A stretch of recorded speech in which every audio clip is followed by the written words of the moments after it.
just going to get right to the point. My name is Travis Keats Ross. I'm a writer, a musician, and a longtime practitioner of magic. The following is my mystery school. Through the occult, through art, through metaphysics, and through my journey in becoming a good dude and well-rounded human. You're listening to Pragmagick.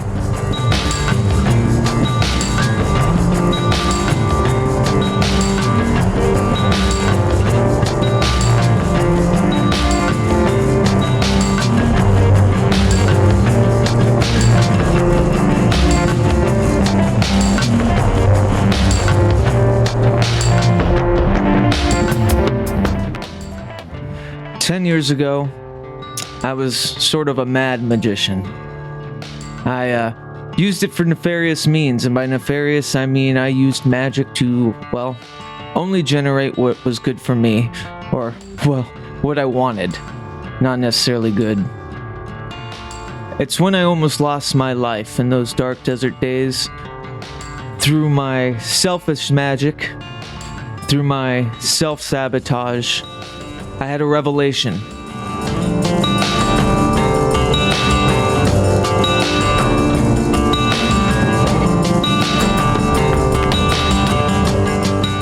I was shown that the energy we possess, that we exude, that we breathe, that we breed, sends ripples across this somatic reality and into the ethereal realms. It affects everyone we love, everyone we know, and everyone we don't. That said, here on Pragmagick is another interview with someone who I consider a crusader of the ethereal, a crusader of clairvoyance, and someone that I genuinely think is going to help better the world through their practice. This is Elizabeth Kennamer, and she's on a mission. Well, I'll just let her say it real quick. It's funny because I'm calling myself an occultist, but one of the things I'm trying to do is make it not hidden anymore. Just because I don't actually really teach spiritual practice. I just teach communion with other consciousnesses. Elizabeth has already been making a name for herself within, well, the art community. You've probably known or seen her work under the Book of Beasts, her enigmatic Instagram, where she showcases her tattoo work and ethereal art. And it's through that platform I first became aware of Elizabeth. She reached out to me as a, well, I guess I could say fan of the show, and wanted to participate in this mystery school. And so I've been lucky enough to help midwife her introduction to podcasting. Of course, I was all too ready to jump into interviewing with the bare minimum of insight I had about her work through her website, involution.red, and of course her Instagram. But true to her collected form, she invited me over to her home so that I would partake in one of her introductory sessions in occult therapy. I must say, this single session has, in me, garnered a true psychedelic experience and a whirlwind of creative insight.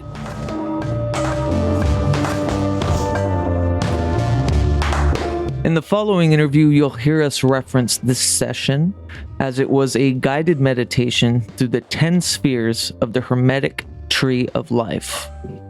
We talk about her motto, which is that clairvoyance is a birthright. We'll talk about her religious oppressive upbringing, clairvoyance versus psychedelics and how they're similar, the overworld of somatic thought versus the underworld of occult wisdom, and how that relates to the recent surge of psychological tenets imposed on occult practice.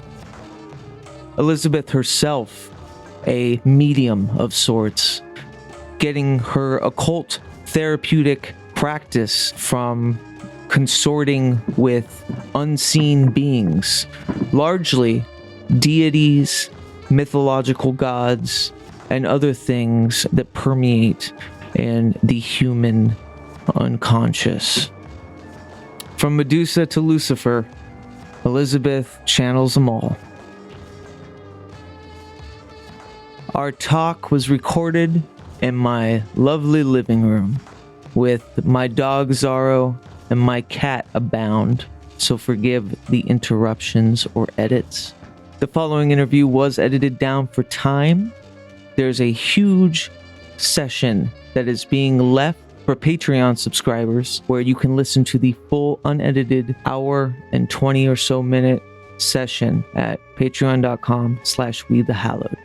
Please stay tuned till after the interview for a very exciting, announcement concerning both Elizabeth and I and our art collective We the Hallowed's new salon series.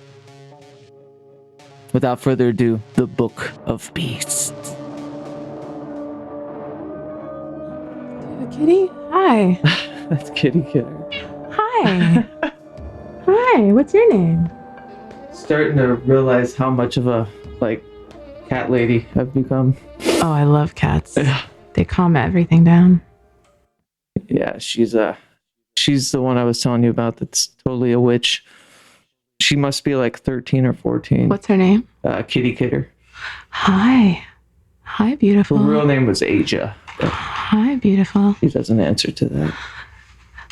When my clairvoyant sight started, that was like the first thing that I saw was I could begin to see where my cat was going to go before he went. Oh, cool. So I kept thinking he had already been there already.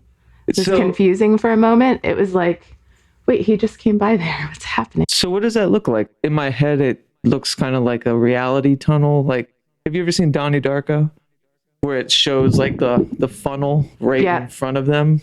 Mm-hmm. Is that what it resembles? Kind of, yeah. It looks like a shadow of the cat going through, and it's out of the corner of my eye. Mm-hmm. So I could just feel the path.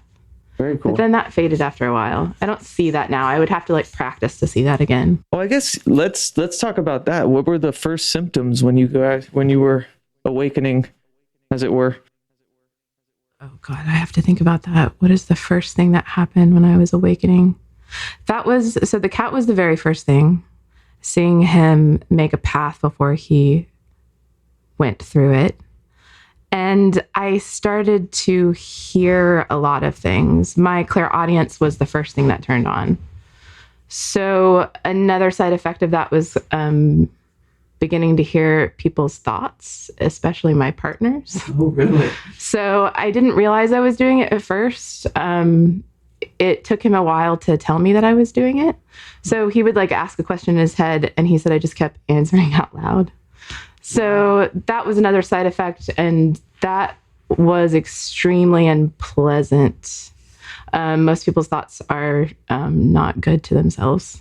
Yeah. So that's something that I turned back off. Yeah. Because I don't like it. I think that a lot of people practice psychic abilities to kind of pump them up and then realize when they do it, it's not that pleasant. So how do you mean? This internal struggle, this internal dialogue is pretty much just a pervading thing in everybody. Yeah, I see it. I call it the committee because, you have all those voices in your head and some of them are definitely you. You're having a conversation with yourself sometimes. But what began to happen is that I opened up to the idea that some of those voices were not mine, that they could be other consciousness and other beings speaking to me. And then a few of them would alter and begin to have a voice that was different than mine. So it literally sounds like someone talking outside of my body. And for some reason that I still don't understand, it's only my right ear. Okay. So I always hear them over here. It reminds me of in psychedelics, the main kind of hallucinatory thing has been auditory. I think for many people, I wonder if that, just as a side note, if that's triggering or getting into something. I don't know if you have any experiences with psychedelics and these experiences. Well, I was homeschooled when I was younger in Alabama in a fundamentalist family. Right. So the effect that had on me is when I went to college, people said that I was kind of falling from the ice age. So I didn't even know who, for instance, like David Bowie was, or Andy Warhol. I thought it was odd that one of the most famous bands in the world named themselves after a bug. Like, I didn't know who the Beatles were, and I didn't get it. Yeah. So anything past Elvis wasn't allowed, which I think is kind of funny because Elvis really started things with like moving his hips. But anyways, right. So it was like Elvis was okay back, and then as far as art, it was like Impressionist.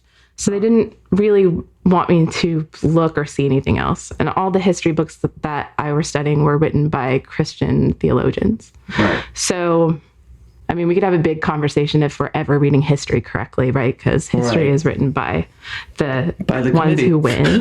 Yeah, exactly. So we don't hear the voices of the other people in that. But so I had an upbringing, and then that severe fundamentalism often causes addiction. So I have several of my family members have really bad addiction problems. So I was absolutely terrified that I had it.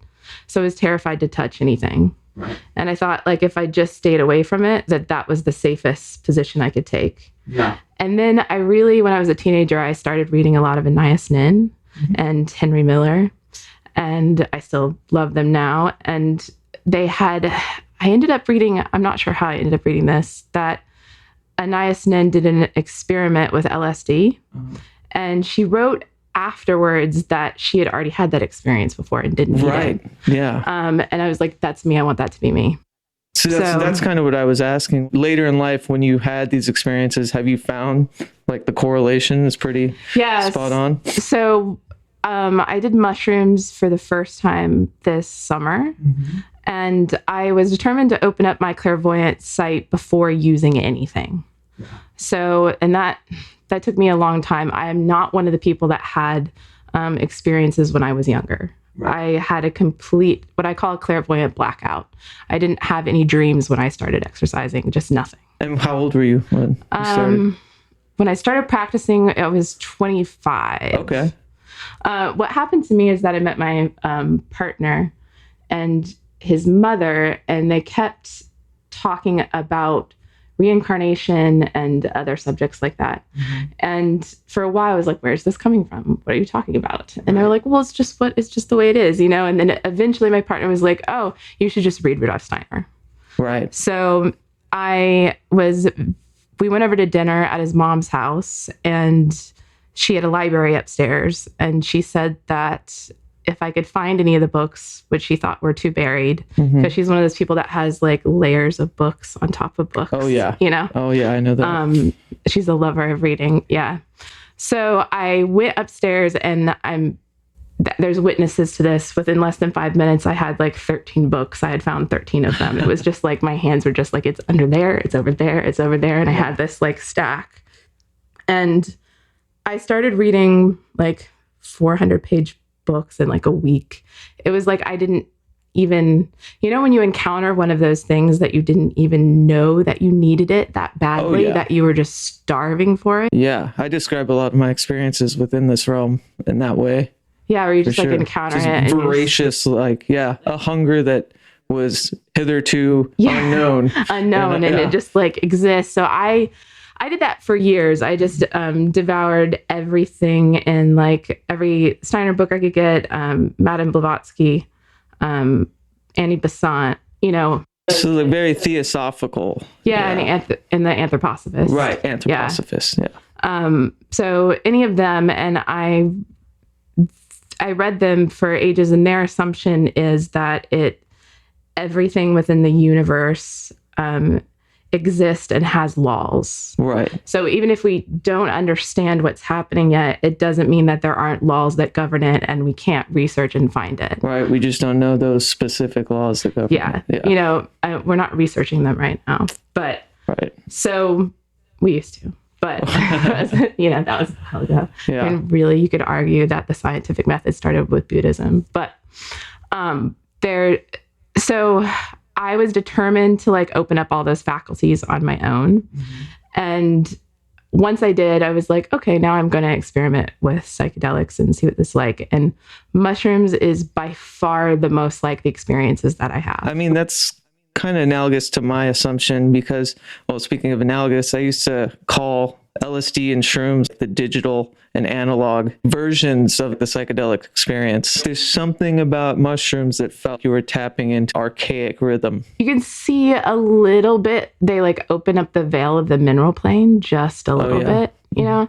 So you can begin to see how even like around people's heads, if you go into a clairvoyant site, is this is like an etheric field. You know, so if you can imagine like the edge of what you perceive to be your aura being a sphere, then that like etheric field is on that sphere. And it's making like different shapes and different geometry, which is always moving. Right. Yeah. And breathing. So always breathing and moving. So then you have this like slightly hard to explain without a chalkboard, but you know, it would be easier that way. But then you have the kind of world soul and astral body outside the etheric shell. And then whatever kind of resonance and archetypes that you hold allow different energies to come in. And then you have the astral world that's inside, you know, your etheric body. Totally. I mean, you're hitting on points that I had written down already. So, because you had mentioned like the hermetic tree of life, and I wanted to know how that correlated as far as your experience and what you discovered later, how similar they are. Or like how similar the hermetic tree is to your voyages. Well, what happened is I've gone through 3 different initiations. Okay. So into the mystery wisdom teaching. One is anarchist pagan. The other is Rosicrucian. And the other is Western Hermeticism. Right. And I've been practicing all of them forms of them for 13 years now. And what happened is I was doing the practice by myself. And, you know, I'm on the West Coast of America, and I was, you know, seeking groups to study with. We have a dog visiting us right now. Sorry, He's my really dog cute. is being a total ham. And what happened to me is I decided to go to a gathering in California that happens once a year. And I ran into what now is one of my magical colleagues. And what happened is I kept talking about astral locations that I had visited through meditating. And he started being like, oh yeah, that's called this. Right. And he was the first person I met that actually had words for and knew where I was going. So and he was like learned in these schools, or he is Western Hermetic studies. Yeah. So when I ended up talking with my magical colleague, I got used to the idea that, wow, these are actual locations that people are going to, that occultists have gone to for a long time. They have names. Other people know about them.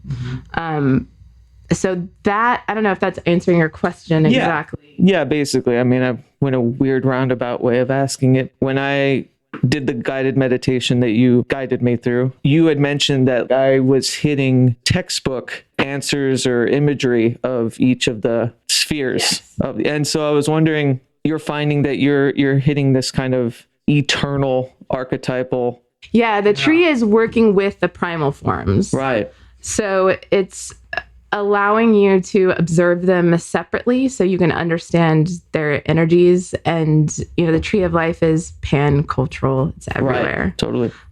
So it's something that is not religious in a way because it's everywhere and doesn't interrupt anybody's own spiritual practice, because I don't actually really teach spiritual practice. I just teach communion with other consciousnesses. So, and then whatever spirituality comes out of that for the person is their own. You know, so that's... Yeah, so, it's non-invasive, I guess. Yeah, and I can tell whether people are really getting in there or not by whether or not they're seeing the things that everyone sees there. I mean, even in all of my studies, the Hermetic Kabbalistic tree of life, I haven't studied each sphere. Right. I haven't gotten into that. So it was really interesting to hear that I was witnessing, archetypal ideas of each sphere. And that like brings us to the subject of, you know, the attitude of teaching from the overworld or teaching from the underworld. Right. Because I'm an underworld teacher, which means that I have to be careful how much information I give out, because in order for someone to experience proofs on their own, you don't want to guide them, or I don't want to give them the information already. So there's a certain amount of guiding them like into an this inception. space. Then I know whether you're really in there or not. There's like one location, for instance, that I know people are in there because they go in and they're like, wow, it's like so bright and beautiful, but there's no source of light. Yeah, totally. I'll be like, all right, they're in. Yeah. And we go to another location and they hear like all the buzzing of bees and bugs and that like whole amazing sound. Yeah. So if I told you that was going to be there before we got there, then you would know that you had that experience. Totally. And my position is that I really want people to have their own direct communication and their own sovereign experience of the primal energies without me dictating that to them. I like that. Yeah. It's very, it's intuitive in the sense that you're allowing them to kind of discover it for themselves, and you're not trying to, like I said, incept. Yeah, well, proofs are really important, right? If like you don't get proofs, you shouldn't do anything. Yeah. If I give you an exercise and it doesn't work, I'm full of shit. Yeah. Well, let's talk about that, because you said the Underworld, Overworld thing, and this goes back to what you've been posting on Instagram, which is this necessary dichotomy of psychology and occultism. If you could talk about that a little bit. Yeah, to me, the occult is kind of funny now, because it's more, people call themselves occultists when they're just historians of it. Yeah. Non-practicing, armchair occultists, I think is the term. Yeah, it makes sense, because we've lost a lot of the exercises that work, because people literally died who had them. Right. And it was too frightening to share them. And you could only pass it around in coded language. Mm-hmm. That was the only safe. So if you didn't know how to read the code, you had no idea what was going on in the text. Yeah, and it's just kind of, died out, I guess. Yeah, and then there's hypertext too, where you're reading, like, I can read something now and be like, oh, that's the two sentences they didn't put like in between that actually would allow you to understand what they're saying. Mm-hmm. So all sides of the triangle. Yeah, and like you have to have both the overworld and the underworld. It's important to have both of them. You can't have one. Totally. We're just heavy into the overworld, which is the masculine side, and that's hierarchy and programs. You think and like data. More in the material universe. Yeah, and having a system that you have to follow, and of course that's necessary. I want my brain surgeon to follow the system that they're being taught. Yeah, totally. I want my allopathic doctor to do exactly what they're supposed to. But that would be like an overworld procedure. Mm-hmm. And occult, it's funny because I'm calling myself an occultist, but one of the things I'm trying to do is make it not hidden anymore. Yeah. It's like if my life's work goes the way I want, then it will be less and less hidden over time. Yeah. Do you find it necessary for a lot of these practices, I guess in a form of like safety, to be a bit submerged, Yeah, I think it's always safer if you know more about what's going on around you. So the underworld practices are when you learn to step across the veil of the mineral plane. Okay. When you begin to see what's like the underworkings and what's involved within everything that we. And I was, after our exercise, I was reading up about it, and funny enough, they call like the 30-second threshold or something. Oh, yeah. And it has some like Kabbalistic meaning to 32, which is really funny because on my way to see you and like this entire week, that number kept popping up. I also happen to be 32. I remember mentioning to my girlfriend, like, God, that number keeps coming up. And then I find out later that, actually breaking through that barrier, there's like a numerological number for that. And so here I am finally going full throttle on the other end, Yeah. And what psychology does, I think at the moment, because it's so close to that edge, is that when it gets to that edge, instead of passing it, it calls it the shadow, and it can't quite leap over it. Right, because it's still like affected in the material, like you're still assessing it from a material position, and it's psychology puts everything in a position of kind of like just in your head. Right. So to me, that thinking causes for me, it looks like in somebody's etheric, we'll call it etheric body, you have, everybody kind of does look like a Medusa. Oh, really? The brain kind of like, it like comes out and there's kind of like these two like things. And in a way, when you're looking at something, your etheric body actually reaches out and goes into it. Okay. So there's like a, you know, a sharing of energy that comes through that way. Yeah. So Visually, what happens when you only perceive the world around you as kind of just symbols that are in your head, as opposed to realizing that there's consciousness involved in everything, is that those serpents kind of look like an ingrown hair. So is this kind of like an animistic or sort of thing? Like everything has an inherent consciousness or a soul? Like everything? Everything has a ego or soul on a certain plane. Okay. So the ego of the animals is actually a group soul that sits in the astral plane. So their ego is just not incarnated like here in the same way. But you can talk to the group soul on the astral plane. Of that like species of animal. Yeah. Okay. That makes sense for like, yeah, just the archetypal idea of the, you know, I'm sure there's a better term for it, but like the spirit animal, you know? Yeah. Yeah. So, and then the more it is, the more it looks lifeless to us here, the kind of further away the layer of the ego is, the further you have to kind of like go through the process to talk to it. So if you were going to kind of, there's land spirits, but the actual ego of rock is actually pretty, you know, is like a little further away from us than the ego of the group animals. I see. Group souls. Yeah. I mean, we used to be group soul, right? We're really just coming into the ego recently. I mean, we were very tribal, and we still are very tribal right now. Right. It's like this against that and this against. And so are you saying that that's kind of just inherent, like where we should be as more of a group soul? No, actually, I think, so what we're trying to do right now is develop our ego and our own individual forces. Okay. So we're new at that, right? So it's not that long since we've really considered ourselves individuals. Right. You used to only introduce yourself by your like family name, you know, not that long ago. So that's a way in which it's sad to be separated from communication of other things, but it was so important that we went through that. If we can't ask if God exists in the first place, then we're not free yet.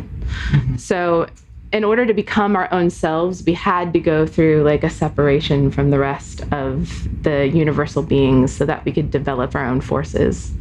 Right. So I think like our job is to leave the group soul, develop our own individual forces, and then join back of our own will to communion and love with the rest of the universe.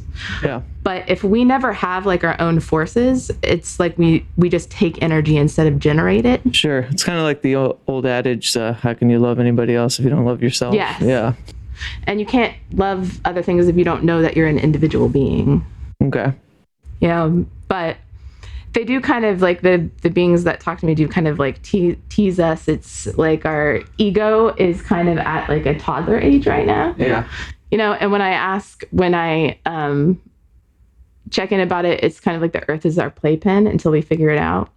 Oh, I see. You know, so we're kind of, and they're giving us like so many chances, right? We come back in and out and in and out and in and out, and we're having every experience we possibly can have. Female, male, any color, every continent, poor, rich. We're coming in and gathering every possible experience we can to develop our ego properly, because we can't really understand it unless we live it.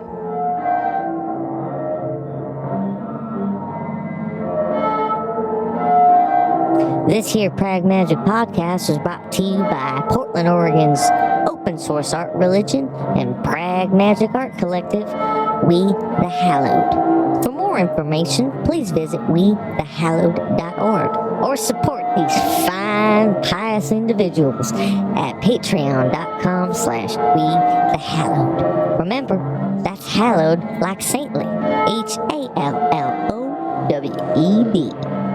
Thank you, and hold on. You've said time and time again that clairvoyance or clairvoyancy is your birthright, or is everyone's birthright. And I wanted to ask if this ties back into, is this the kind of weapon or the arsenal we need to get back to our forces? Yeah, I think it's time now. I mean, starting in the early 1900s, occultists are starting to out the information. You know, Rudolf Steiner was one of the people that is saying it's for everyone now. Right. You know, that it used to be hidden, and it was important that it was hidden so that our ego could develop, you know, our individuality could develop. So we come in, we're just born with the ability to do it. It's just there. And it's not specific to anything. You know, it's how we're getting around. It's that feeling in your gut when you meet someone for the first time and you're either like, I really like them, or I don't like them. You know, that, for instance, is just your karmic memory. Okay. So you're just having an intuitive, it's in your body, you know, an immediate intuitive experience of what you've been through before with them. It's something that we're doing all the time as conscious beings. We are able to communicate with all the other consciousnesses in the universe if we have the right exercises and are able to develop our abilities. So is this, because I've always thought or always said that it was when we're young and before the material world has, like, you know, really doused our understanding of everything. Is that when, you know, these tools were at their sharpest? Yeah, or they're uninjured yet. I see. Yeah, you know, they're not their sharpest until you develop them later. It's like exercising or anything else. Right. You know, if you lift weights, your body gets stronger. If you don't, it gets latent, it gets weaker. So you're of the school that, like, yes, the psychic is a muscle. Kinda. Yeah. Oh, yeah. Absolutely. And it's separate from occult training, because anybody could just pump up their psychic abilities for any reason at all. That's not necessarily that you could stay very material plane with that. I could just develop my psychic abilities just to read your mind or read your aura or try and figure out what you're doing. You know, that's different than picking up an occult practice that leads you to communication with beings that are not embodied currently in a human form. So yeah, you're saying like these practices are to basically commune with unseen forces outside of yourself. Yes. Past the mineral plane. Past the mineral plane. Okay. Yeah, and we develop them, they work. They just get stronger. It's amazing. It's kind of like what I discovered after going through all the different initiations is it's really not that big of a deal. Right. If you just have good exercises, they'll get stronger and you can do it. And it's your choice how much you want to practice, how much you want to deepen that relationship. And it can be at any level anybody wants it to be. What are the benefits of needing to do that outside of just, you know, bettering yourself? Or is there any kind of, I don't want to sound like materialist with it, but what are the symptoms of doing this correctly or well? And how does that shape your life? Well, so I'm a person that, again, as I said earlier, like believes in proofs and asks for them. Right. And of course, like I was taught that I had to kind of break through that, because I was taught when I was younger that if you try and ask for proofs, you don't have faith. That's the greatest sin. So you don't dare ask. Once I kind of got over that and started asking for proofs, and, you know, when you ask for proofs, then they'll ask you to do the exercises, you know, so I would like receive an exercise to do and an amount of time to do it for, and be very clear. And this is like transmitted from? Yeah, from whatever guide I'm working with at a time. I usually work with what we refer to as deity. I don't love that word. I was going to ask, if you... Yeah, I don't really love that word. They don't really love that word. And archetypes makes it sound too psychologically based. Yeah, and so for a while, like I usually work a year and a day with someone. That's just like old practice. 366? Yeah. Okay. Yeah. I wonder if is there a numerological reason for that? I think so. Yeah. Yeah. It's like the Trinity over and over, but yeah. So that's like a classic way to practice. And so I did that with Hecate for a while, Hades, Lucifer, Isis. I'm doing it with Lucifer right now. Right. So they'll give me information about an exercise, and I usually take like an issue to them so the last one I really worked on with Hecate for a year was quitting cigarettes. Oh yeah. So I smoked for 14 years and I loved it, and I smoked a lot, and I just couldn't, it's like I had just the power to change so many things in my life. It caused me to change become aware of my sexuality. I've changed my job. I don't have migraines anymore. I was able to quit smoking, and it was easy. I see. Yeah. And now recently I've been able to get rid of nerve pain that's been with me for years. Right. That's epic. Yeah. So that one I'm really excited about. It's blowing my mind. Yeah. Yeah. So, we'll get back to that one because I have definite questions. So they give me information, and then I try the exercises, and they just were working over and over and over. And I was doing them with other people. For a while, I had 3 people, and we were practicing all the time, and we were trying everything, and we were doing blind tests. Okay. One of them is a toxicologist and a scientist. Right. And yeah, so we were just testing and things off of each other, and we kept discovering exercises that worked really well and changed things for all of us, even though we all have a very different practice.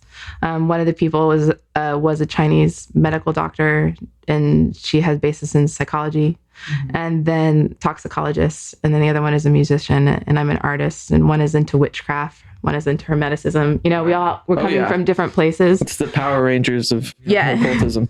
But the exercises worked, and I started to discover that they work even down to my body, and I've had experiences with people where it's just like undeniably we're seeing the same thing in front of us, you know, on the plane. So it just like I've gotten like proof after proof. Right.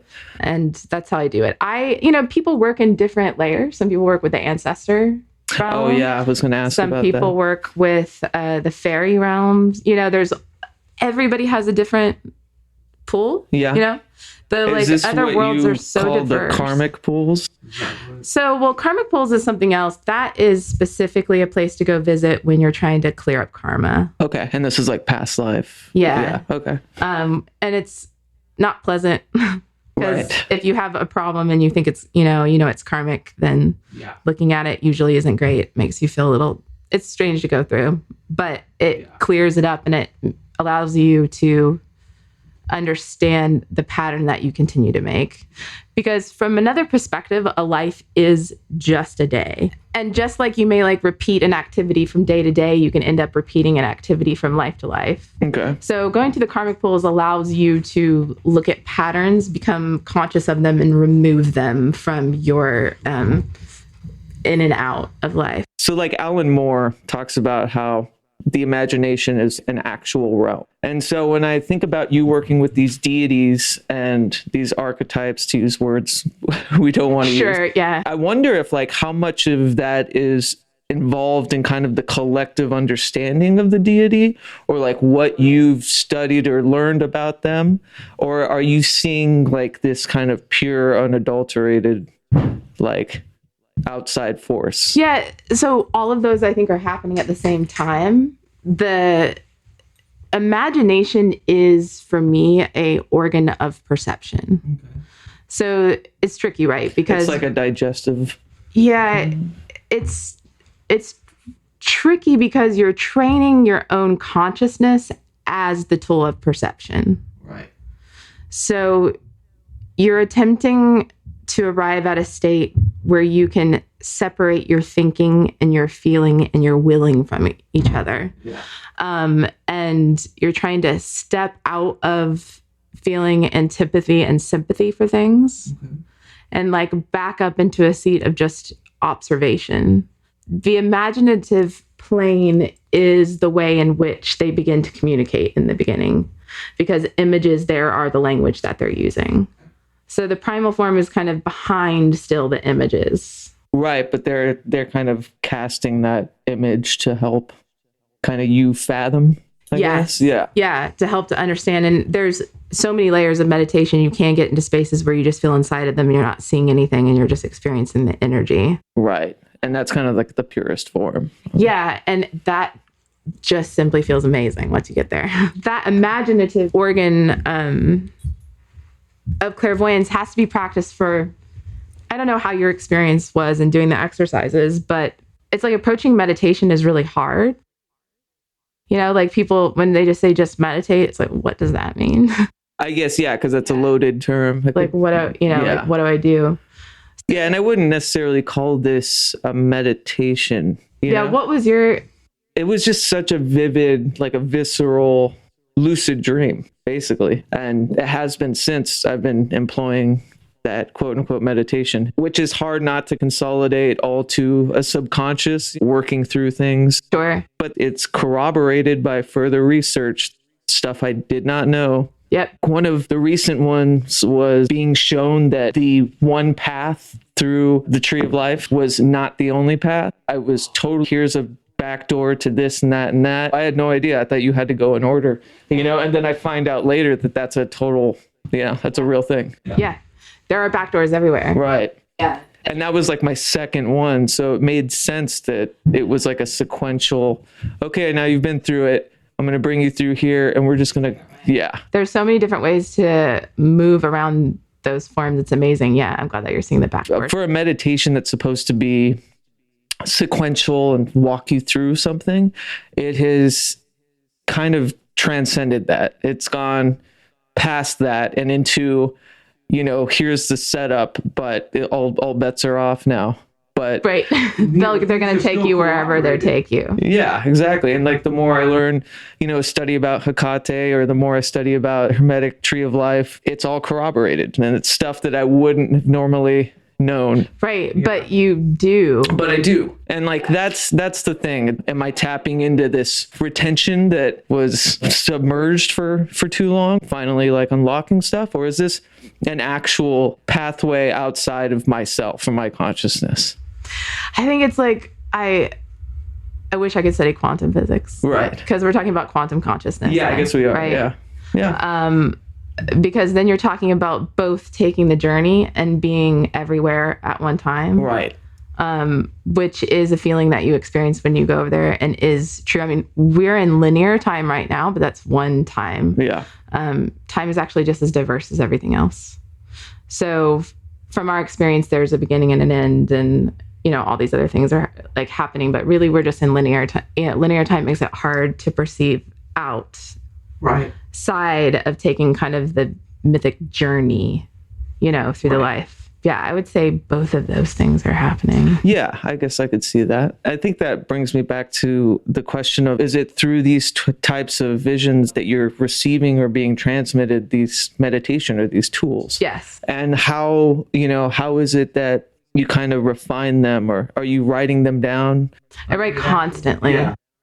It's difficult. Now that you've experienced it, I can only do at this point very brief meditations, or I have like 40 pages to write. That's the exact problem I ran into, was I remember so vividly everything, but what probably lasted a minute is now 10 pages worth of stuff. So you need a whole like CGI set, and so like when you're getting these methods and tools, is it usually after one session, or are you getting them in pieces and then putting them together? I think they come differently depending on what I'm asking to shift, or what I'm trying to figure out, or what somebody's bringing me to try and figure out. Often some of the most amazing things come from a student coming and bringing me something that I've never got to look at or trying to discover before. Okay. So I think it depends on what I'm asking. The nerve one that I'm working on now is the most complex thing I've ever done. Yeah. Not only am I using the Tree of Life, I have an altar that's dedicated to that, which I've also done a blood offering to it. Mm-hmm. And I'm using fire to make sigils throughout the tree. Okay. While I'm also going taking the story that I don't want to hold anymore up the tree, and then the new one down in that realm, not in that literally. Realm. Yeah, and that's just part of the things I'm doing for this one. So it's like the more I try and get all the way to the mineral plane, which is actually different from the physical body, but there is a physical body that hasn't picked up minerals. Sure. Yeah. So to get all the way down into the mineral plane, where I'm adjusting something there, I am learning that it takes a complex series of forms. So that came over time. I do practice a lot. So this last 3 weeks, I've done an hour practice every night. Yeah. So because they told me it was going to take a lot for me to understand to get all the way to the nerve pain. So this is really complex, but they're not all that way. Right. You know? I guess, and that kind of informs me of what your actual practice is kind of like. And is it, how much of it is learned and how much of it is intuitive? It comes from being intuitive first, because I specifically did not read certain things and did not study certain things so that I could check and see if what I was doing true later. You know, like you have the experience now where you're studying more into Akate. Because of the way that I was brought up, I didn't know any of it. I barely knew Medusa's head was cut off. Right. Yeah, I just know like peripheral, you know. Yeah, things. So when they would come and visit and then give me information, then I could look up. That's actually the beginning of my proofs worked that way. Right. Because like, oh, Hades does have 3 dogs. Right. Like, oh, Akate does have 3 heads. That was interesting. 2 torches. Yeah. So I began to be like, okay, it's not all incorrect. Some of the correct imagery actually has made it through, everything, and is still with us. Yeah, I guess that comes back to it's then corroborating the archetype. Do you have a better word for it? Well, what they're doing is they're allowing us to reflect parts of ourselves back and forth so we can begin to understand the primal energies. Right, and that sounds like archetypes. And it looks like that because you hold the form of whatever you think of that in your etheric body. So let's talk about, let's see, a good example of this would be Christianity. Okay. So the really important thing I discovered is that it doesn't matter if you believe in it or not. If you hear something over and over and over, it is in your etheric form. Yeah. It's kind of like commercials work that way, right? Right. If they just do it over, it's just over and over. So everybody that has heard that puritanical story of the Christ, on the cross, is carrying that in their etheric body with them. And another thing I learned is we can't get rid of that story. Yeah, you can't exorcise. Yeah, I can't things that are incepted. I can't wipe the weird puritanical Christianity off the earth right now. Right. As much as I might wish that I could just do it. You know? Can you, in fact, I guess you would shape it for yourself. You change the story. Yeah.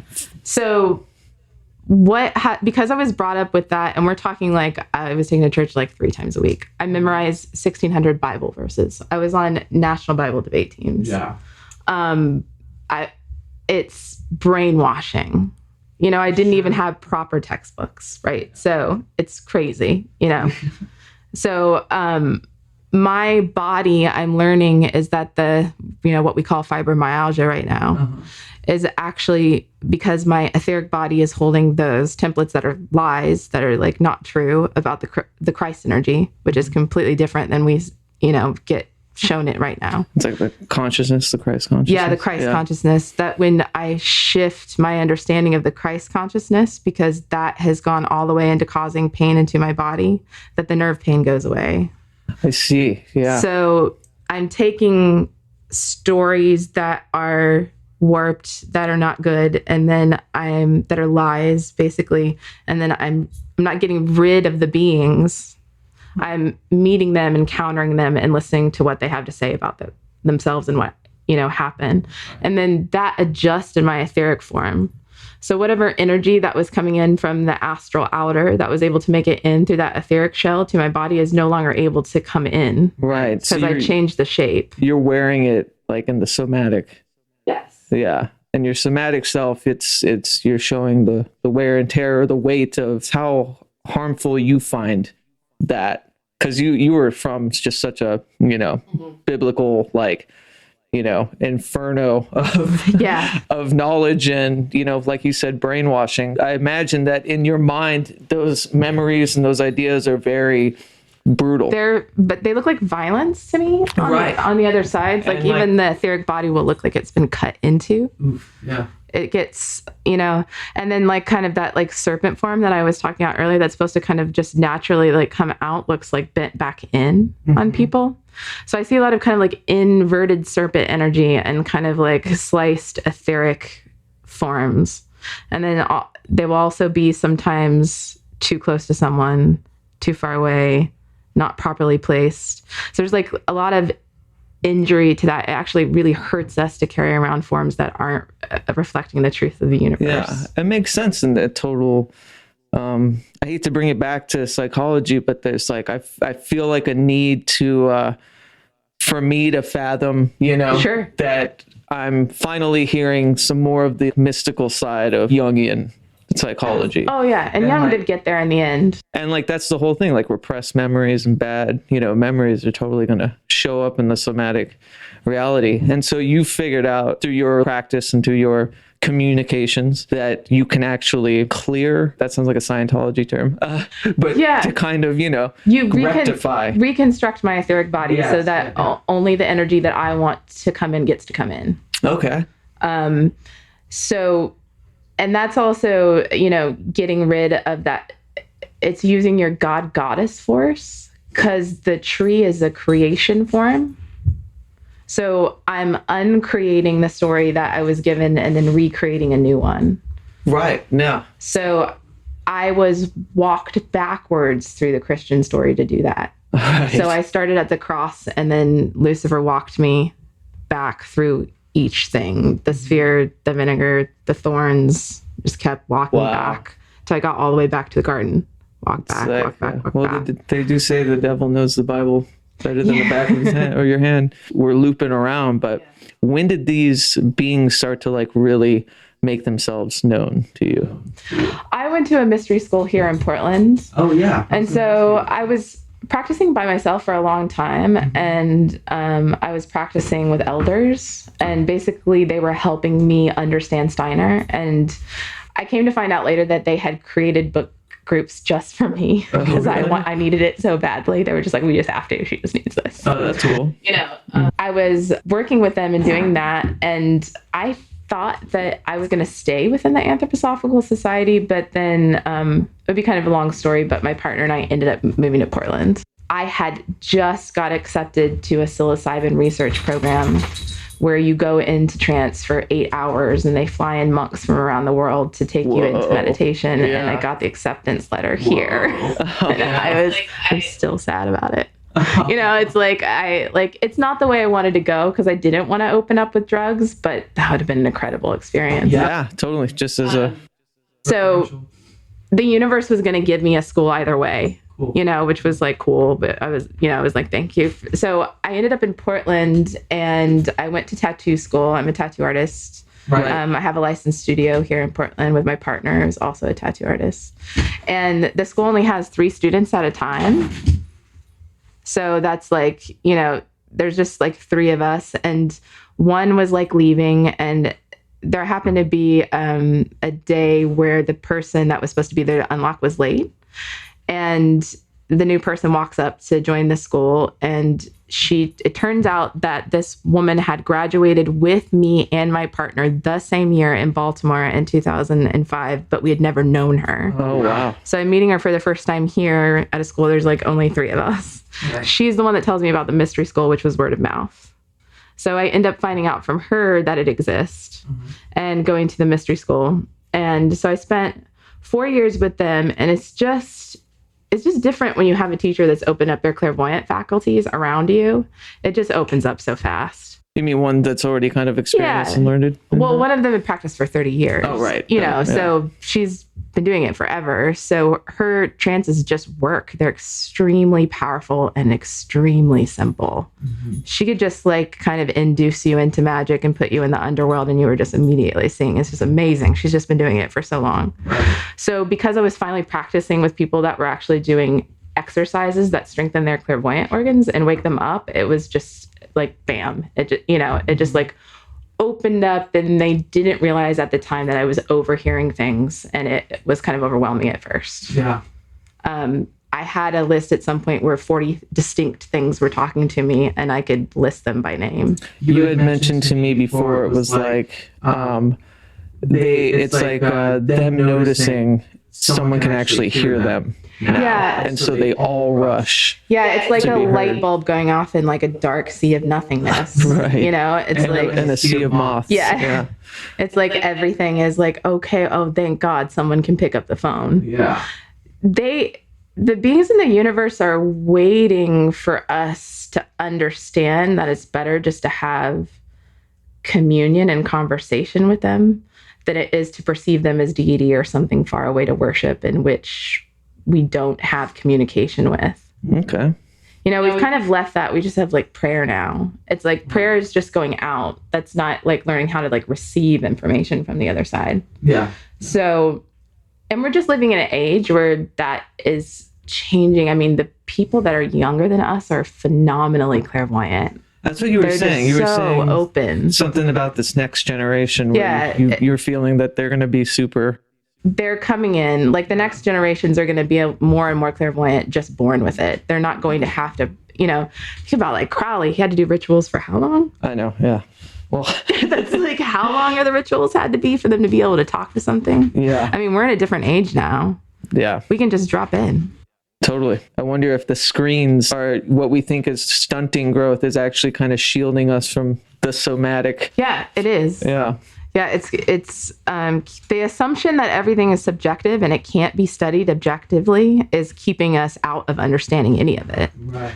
We don't know what happens before we're born or after we die there's a lot that we don't know anything about. We don't even know what we're really doing when we sleep.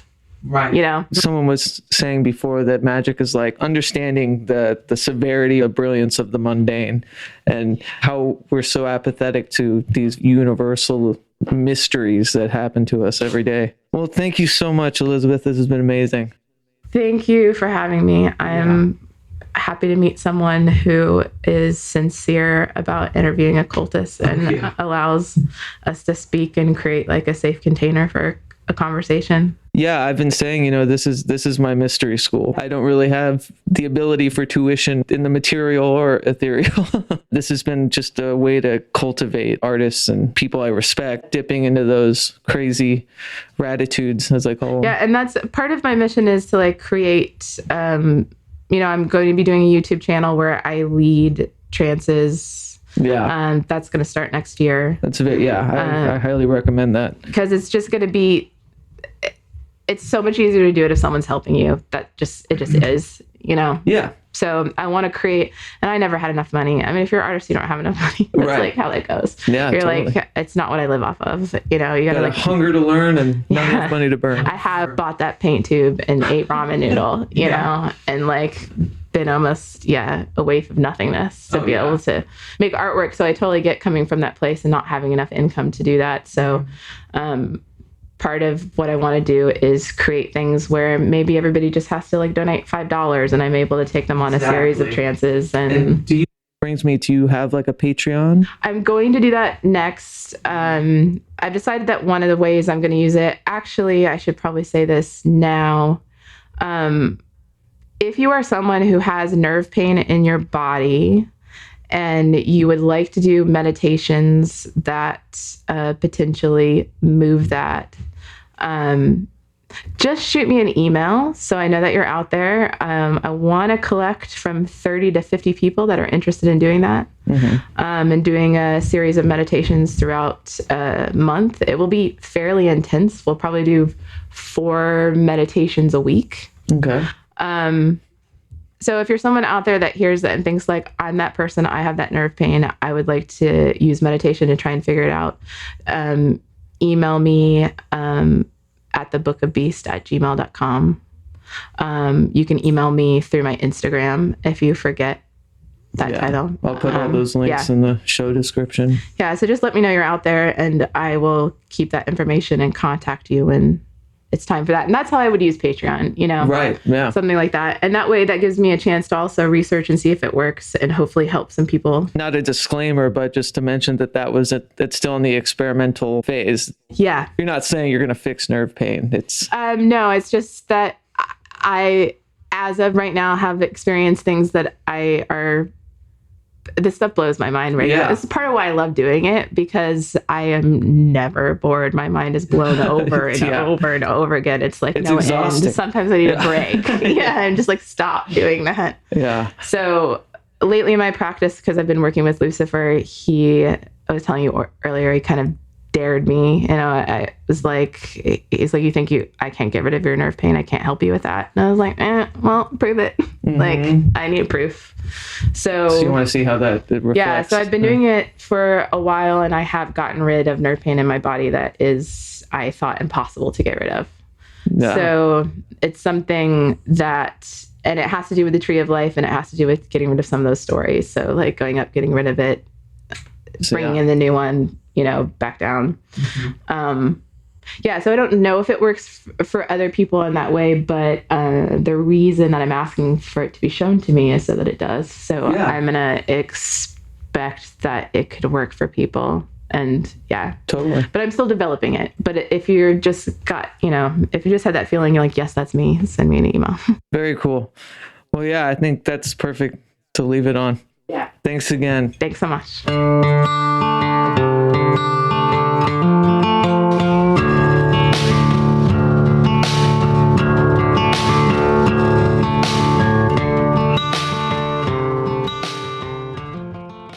I want to thank the amazing clairvoyant crusader, the Book of Beasts, Elizabeth Kennamer, for allowing me to be her first in podcasting.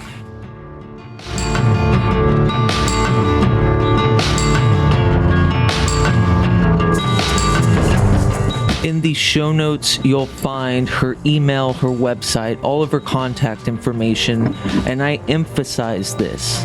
She wants questions. If you want to know anything at all about the process that we talked about her nerve pain situation, she urges me to implore you to message her. For those interested in hearing a lot more from this session, as quite a bit had to be left on the cutting room floor for this wide release due to time, I urge you to subscribe to Pragmagick through our art collective's Patreon at patreon.com/WeTheHallowed. And for just $1 a month, you'll get full, uncut interviews without all of my rambling and advertising. The instrumental tracks from Dakota Slim that are being used as theme music for this very show, and so much more. It's $1. Speaking of the art collective We the Hallowed, this session with Elizabeth provided me with one hell of a revelation. Last year, We the Hallowed ran a monthly salon series at a local venue. The salon showcased live interviews with other artists and thinkers, and actually spawned the creation of this very podcast. However, after the residency ended, I think we all took a long breather. It was a lot of work. However, inviting Elizabeth over, and as we sat in my cozy living room and chatted, it occurred to me that the salons need to happen again, but at a more intimate degree. So I'm happy to announce that on January 27th, We the Hallowed Salon and Dinner will debut again, featuring Elizabeth Kennamer, the Book of Beasts, and workshopping some of her enlightening meditation sessions. This will be held for We the Hallowed members, Patreon members, with a small portion of tickets being sold. It will also double as a benefit to help warm the homeless here in the Narrows of Portland, Oregon. If you'd like to learn more, please email pragmagick@gmail.com for further instructions.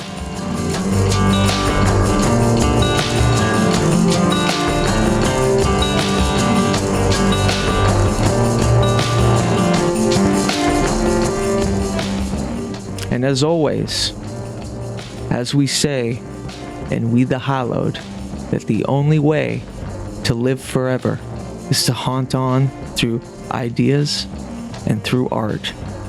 So, haunt on.